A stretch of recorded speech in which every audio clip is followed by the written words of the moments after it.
Hey, everybody, welcome to this episode of Think Business Live. I'm looking forward to talking with Alan Adamson, who is the CEO and founder of Metaforce, an elite team of industry, best talent, and deep expertise in strategy, go-to-market planning, branding, creative, and activation, and also the author of a slew of books. And I'm a big reader and always love to read. Seeing the How, Shift Ahead, The Edge, Brand Digital, and Brand Simple. Alan, thanks for being on the show. I really appreciate it. I love talking about marketing and branding, simplicity, all of it. And as a business owner, before we get into your business, I would love to know from a brand perspective and getting to simple, where was your stuck getting to simple along the way? Where was my start getting to simple? Where was your stuck getting to simple? How did you know you needed to get to simple? I learned it pretty early on because I started in the advertising business where you had 30 seconds to tell a story or less. And now you have less. You have a soundbite. Right. And if you can't get your story clear and simple and sticky, it doesn't matter. So lots of marketers have lots of reasons that you should buy their product or service, a whole page, and here's why it's right, and here's where it's made, and here's our warranty. But at the end of the day, if you want to get inside their head, you've got 8 seconds, and you better be simple, sticky, and succinct. Yeah. It's interesting. I talk about that a lot in my coaching and my keynotes, where human beings have an attention span less than a goldfish. Which is, less than 7 seconds. And it is amazing. I kind of think sometimes, wow, in 10 years, how many seconds are we going to have? Exactly. But it'll be great. All right, let's talk about you. Let's talk about branding. I want to keep on the idea of simple. And I think branding, sometimes I think people overcomplicate things and mucky up the message. And so I think it was Winston Churchill or Mark Twain that said, if I had more time, I would have written a shorter speech. And so talk a little bit about what people need to do, the mindset, the meetings, the preparation to get to simple. I think you covered one point, which is the first thing you say is usually not the simplest thing. And the best marketers take an idea and refine and focus it until it's simple. And so if you had anything, when you interview people, everyone does it. They show you their resume. They start listing chronologically. I went to school here, I did this, and you talk to marketers, same thing. And so figuring out not only what's the one thing that matters, but how do you capture that at a higher level? Because, what do you stand for as a company, as a brand? Not easy to do. And most companies think it's really easy. Oh, just go tell people this. Let's just post this on social media. Let's just get a quick thing out there. But to do it right is hard. Yeah. The Super Bowl ads are a perfect example. Lots of people, you remember the funny commercial, you don't remember the company. Right. You remember the company, you don't remember what's different about them. And so step one is to make sure you get your story crisp, and then you figure out how to get it into someone's head. But if there was an easy way to do it, everyone would do it. You're right. Well, that's why people need marketing and branding experts and business coaches, right? Or a fresh look from the outside, because when you're inside the company, you're so deep in the woods, you can't even look at it from 30,000 feet. Right.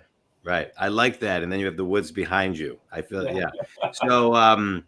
So let's talk about in this 8 seconds, right? When it comes to branding and crisp story, and, talk a little bit about, how we capture the pain and then reverse engineer the message so it connects with people at a higher frequency than maybe how we're seeing a lot of, poor marketing done.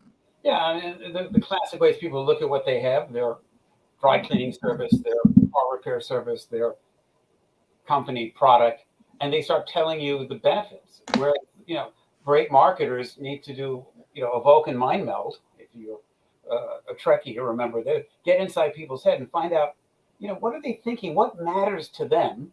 And then position their product in a way that matters to them, as opposed to telling them what you want to tell them.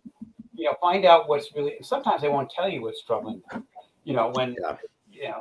when you, no matter what the product is, if you Right. ask them what's important when you fly to LA, they'll say, well, it has to be on time, and but what really matters may be they don't want to line up forever at the TSA line, or Right. they so the best marketers get inside people's head and understand things about them that they're not comfortable telling you. Yeah. Yeah. So simple, it's complicated. Yeah. What are some of the, key things, maybe one or two things that people should be doing to really kind of live in that space, not get to that space, but live in that space as a marketer? Right. Yeah. Well, it should be as a company Right. marketing or branding. Seeing the how, there's two points in my latest book. One is that your difference doesn't have to be in the product. It could be zoomed out in the experience. And two, you have to have the right people looking at the market to even see these opportunities. And one of the big challenges lots of companies have is, if you're in the beer business, they have 5 people that have been in the beer business for 10 years. They know the beer business, and they are set. This is how things are. And they don't get disrupted by Budweiser or Miller. They get disrupted by someone outside the category. So step one is to make sure you are looking at the market with fresh eyes. Show it to someone who doesn't know beer. If you're in the insurance category, talk to someone who's not in the insurance category. Get out of your bubble and, try to look at your business as if you had landed from Mars. And if you can't do that, talk to some people that don't care about your business and don't know about you, and look at the market and get a bit of the old Jerry Seinfeld. You ever wonder why people would hail cabs by jumping up and down in the street in the rain in New York City?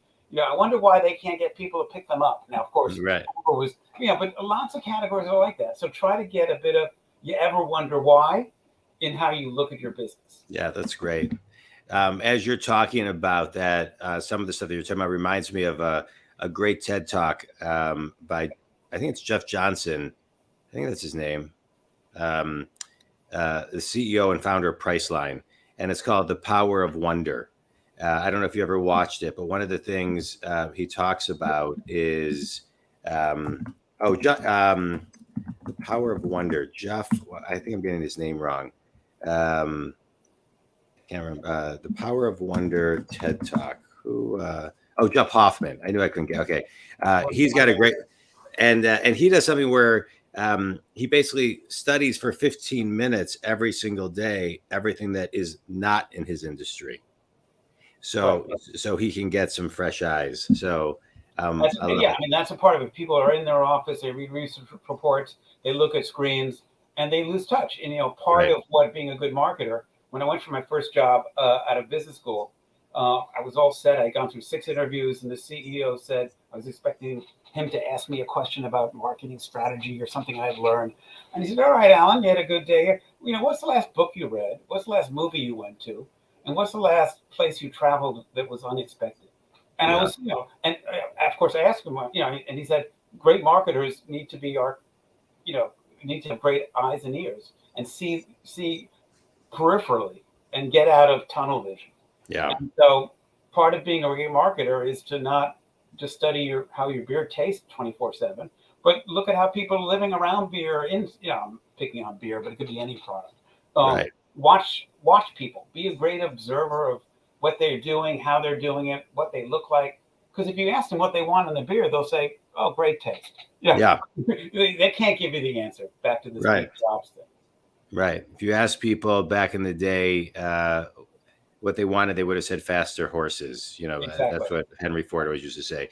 So we talked a little bit about seeing the how, but what you're talking about kind of leads into another book that you wrote, Shift Ahead, which is how the best companies stay relevant. And so let's talk about that. So here we are, we're recording this in, May of 2023. I think companies are or should be, if they're not, thinking about how are they going to stay relevant, not only today, but over the next 3, 4, 5 years in a fast-paced adjusting economy. And Right. so what are some of the fundamentals where companies need to be thinking from your perspective that you write in your book that they need to be thinking of to stay relevant? Well, part of it is we're creatures of habit. And we only change if something causes us to change. And most people look at sales, but unfortunately, by the time sales start crashing, it's usually too late. You're looking to cut budgets. Some good employees have left, and you're assuming that you can fix this on the first swing. And usually, turning a business around, you need time for 3 or 4 swings to get it right. And so most companies go into it. If it ain't broke, don't fix it. It worked last year, let's redo it. But if they're only looking at sales, by the time the fire alarm goes off, they're almost too far in the end zone to get out. Yeah. So part of it is the best time to think about shifting your business ahead is when things are great, because then you can take risks, then you can invest money, then you have time to iterate. And so the number one reason companies end up you read it every week.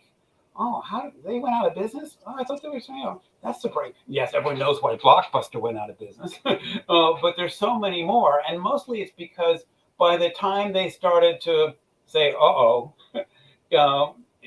they were already in trouble. And the best companies have a little bit of the famous Andy Grove, who was the CEO of Intel. Only the paranoid survive. If you're thinking things are great and you get cocky, by the time things are not great, you're cooked. Yeah. Let's talk about how to stay great using social media. Another one of your books, Brand Digital, is how top brands and how companies can succeed in the digital world.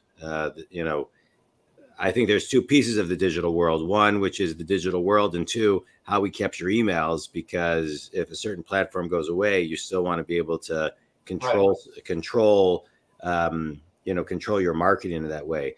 But talk about, the digital world from your perspective and how companies should be thinking about it maybe today and, in the near term. Well, everyone knows that in the olden days, we went to our backyard fence and asked our neighbor, what do they recommend? And they tell us. And of course, then we sat down and that went away. But now the most important marketing tool is word of mouth and what's talked about online. And clients come, oh, can you give me something to go viral? We need something that will, get everyone to, how do we break through on TikTok? How do we break through on YouTube? And of course, the strategy, as we started off the conversation, is really no one shares ordinary online. No one says, I was on a podcast and the podcast technology worked fine and it was an okay conversation. It's either a great conversation or terrible. So if clients want to succeed in digital, particularly word of mouth, they have to stop being average. Average is over. They need to do a few things really well, so well that somebody says, I went to that store and it was phenomenal. As opposed to I went to the store, they had the item, it was not too long a line, and they didn't make a mistake, and I found a parking space. Yeah. And that is what getting back to marketing is. Marketing is about focus and doing a few things so well that somebody says, oh, if you're looking for a new, dishwasher, you've got to go here. This is the brand for you. It's incredible. If it just washes your dishes and costs the same as everyone else with the same warranty. I mean, look at SUV shopping today. You look at every SUV in the market, maybe they have the coffee cup color here, but they're almost impossible to tell apart. They all have the same interior dashboard. They drive the same, and except for electric. So most categories are in the sea of sameness. And you have lots of marketers saying, oh, let's do a little social media. Let's do a little, advertising. Let's do a little. They check the box and they do everything averagely. And the only thing for sure, if you do everything averagely, is you're not going to get talked about on social media. And if you're not talked about in social media, you're leaving one of the most powerful marketing tools in the closet. That's great. Well said. And then another one of your books, 50 Tips from Brands That Lead. What's your one favorite tip from that book? If you're always following the competition, you're just myopic. Back to what we talked about. When I worked with Pepsi, they were laser focused on Coke, but Pepsi never got disrupted by Coke. Gillette was focused on Schick. You go through the list. Everyone's just focused on what's right in front of them. So if you want brands that lead, they don't look at the person they're competing with. They zoom out and say, how might you shave one day if having 4 blades versus 3 blades is not going to be enough of a reason? And Of course, they could have invented Dollar Shave Clubs. Blockbuster could have invented Netflix. Right. But they didn't, because they were focused on the video rental place around the corner. And so the number one tip is stop just looking at the business across the street and say, how am I going to put a sign up that's going to beat that? Try to zoom out and say, how might this category change? What might be interesting? Because if you're just following the competition, it's like playing tennis. I'm bad at it. You're just looking to hit the ball where the person is not. Maybe you should play a little golf. Look at, yes, you want to beat the person you're with, but you're more concerned with the wind and your stroke and other things. And that's a decent tip from 50 tips. That's great. That's a great, I love those analogies and stories. As a business coach, Alan, I always talk about, you really have no competition. You got to compete from within and look at a lot of things like you're talking about, right? Like pay attention to the tea leaves that are way ahead of everybody else, and let everybody else complain about what's going on here, there, or this, that, and the other. And you pay attention to the nuance. Going back to what you said earlier, like I've always loved marketing and talking about marketing and, what are people thinking, get into their heads and then reverse engineer. Right. And that's a easy way to problem solve for them. Right. And another thing tied to what the business coach is also from the years in the business is every company has certain DNA, every individual. If you're not 6'2", don't try to be a basketball player. Right. So as an individual, from a business point, you need to do what a company needs to do, what they're great at, and a person needs to do what they're great at, because you can't, if you're only average, you find what, in a company, if your company is great at, customer care, well, then do a lot of that. But if you have no one in the company who wants to get on the phone and talk to customers, don't try to do customer care. Do auto returns. So, and with an individual, I'm sure in the coaching business, everyone is okay at many things, but finding the thing you're great at and building that out, as opposed to taking your weakness and spending all day deciding that, I got to fix my weakness. And the same is true with companies. Play to your strength. Play to your strengths. I love it. All right, quick speed round. You ready, Alan? Sure. Oh, wait. Let's talk about, I got so lost in the books. Let's talk about your business for a second. So metaphors, your business metaphors, tell everybody a little bit about what you do and who your ideal clients are. So we're a virtual agency, and it used to be that, you had a team, and if somebody called, this was a team you had to sell. We tailor a team and only have partner level people. So part of success in doing marketing is having people that are not saying, oh, I do that too, but who are really great at the problem that needs solving. So by tailoring teams to individual problems, we can get stronger teams and stronger results. And in the end, it doesn't matter how good your idea is if you can't execute brilliantly. Yeah. All right, good. Well done. All right, let's do a quick speed round. A book that's had the biggest impact on you. I tend to read out of the marketing world, out of business world. And I've just read Why We Sleep. And it shows that, the importance of sleep to doing your job better. There's a corporate culture out there of, wake up early and work till 2 a.m. But the people that succeed have a balanced life. And it was an interesting look at something we all do that we all do badly. Yeah. I've read a couple of things. Ariana Huffington has written a lot about sleep and the importance of sleep. So thanks for that recommendation. That's a good one. Best piece of wisdom you've ever received? Talk less, listen more, and it's hard to do. But I always try to start meetings off with, tell me what's on your mind. When we're done with this, what are the three questions we must answer before we leave? As opposed to, I'm here to tell you about this. Yeah. Taking a breath and being comfortable with silence. If somebody, let people think, tell me what you're thinking. And if they don't answer in 3 seconds, people say, oh, let me tell you what you're thinking. But, right. At the end of the day, you're there to solve client problems in my business. And, helping your client talk to you and tell you what's really bugging them and using their time wisely, talk less, listen more. I like that. Last question. Finish this sentence. One thing everybody can do, you talked about this earlier, one thing everybody can do to see their business with fresh eyes is? talk to your kids. Talk to people outside of your bubble. Look at, people don't even realize that when they're watching streaming television, it's totally curated for them. They, sign in as your kid, and you'll see a completely different set of ads and businesses. So, don't meet somebody new, talk to somebody who's out of your bubble every day. I love it. Let's talk about just some of the things you've talked about. Think community.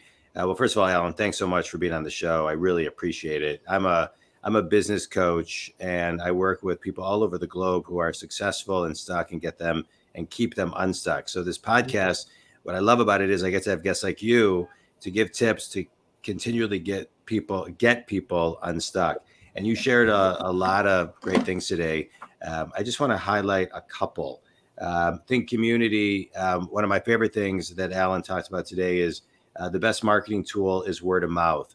And we talk about this a lot on the show, and reverse engineering what you need to do, the experience you need to give, how you're talking about promoting, what you can do for clients, really problem solving, but, really tapping into, like Alan talked about, what is in the client's mind that they need to give them an experience that they will become an ambassador and talk about you for that word of mouth. Refine and focus, and most importantly, have a crisp story. And you really only have less than 8 seconds to get your point across. And you should practice it, because it's not easy to do. And most people don't practice how they talk to their boss. Don't practice how they write it. They write a quick email and they send it. There's so many tools. You make sure that email has, here are 3 things I want to tell you, and here's why it's important. Yeah, those are great. Yeah, practice, role play, put it in Chat GPT, whatever you got to do.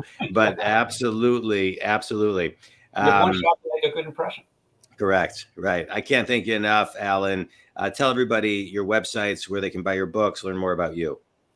Alan at metaforce.com, ALLEN at Metaforce, or you can just Google me or Chat GPT me, Alan Adamson, and you'll get to my websites, the books, and everything else. That's great.